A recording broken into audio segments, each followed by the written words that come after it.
Habang papauwi si Juan at Maria galing sa paaralan, may nakita silang isang pulube sa tabi ng kalsada. Linapitan kaagad ito ni Ino at Maria. Alam mo ba, next week na yung exam? Ano next week? Hindi pa nga ako nakapaganda eh. Teka nga. Iwan ko sa'yo, Uy, nakapaganda may pulubi na. oh. O tara, bigyan natin. Kuya, may kasampo ba kayo? Ngunit kahit isang imik man lang ay hindi ito nagawa ng pulube.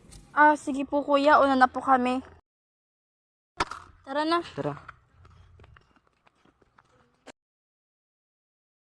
Nakarating na si Juan at Maria sa kanilang bahay. Nay, nandito na po kami.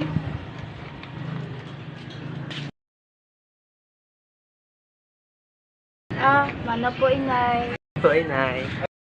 Mukhang napaga at awin niyo.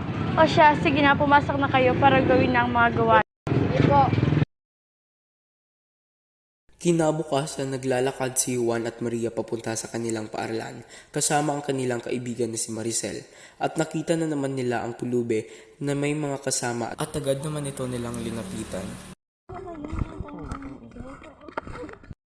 Uy, sina kuya pala yun eh. Tara, puntahan natin.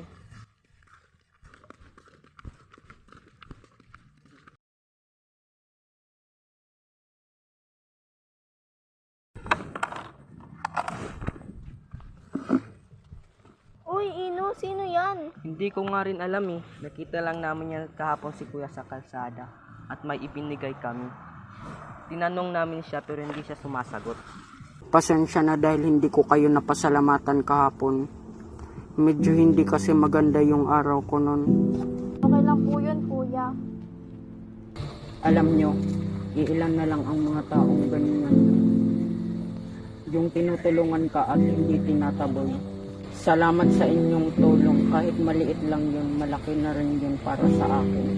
Ay nako kuya, bibigay at bibigay kami kung meron kaming kayang ibigay. Hindi kami magsasawang tumulong. Ito nga pala ang mga kasama ko, si Marisa at si Tanggol. Sige kuya, mauna na kami. Baka malit pa kami sa klase. Babalikan ka na lang namin. Tara no?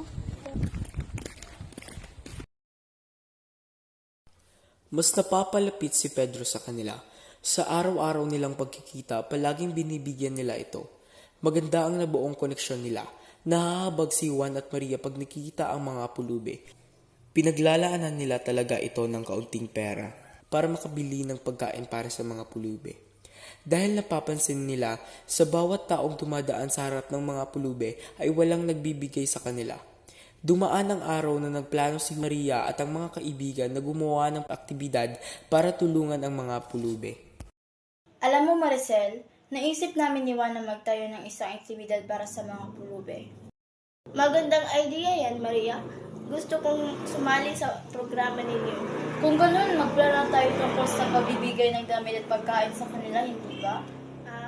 Pwede natin gawin ang aktibidad sa Sabado. Sige. Pagdating ng Sabado, Kuya Pedro, nandiyan ka na pala. Kanina pa kita hinihintay. Pumasok ka na. Magandang araw po sa inyong lahat. Kami po ay nagbibigay ng kaunting tulong po para sa inyo. Ako nga po si Juan. Ako naman po si Maria. Sana ma-appreciate niyo po ito. Hello po, ako po si Maricel at nagagalak po ako na mapunta dito at tumulong sa inyo. Sige, pamigay na natin.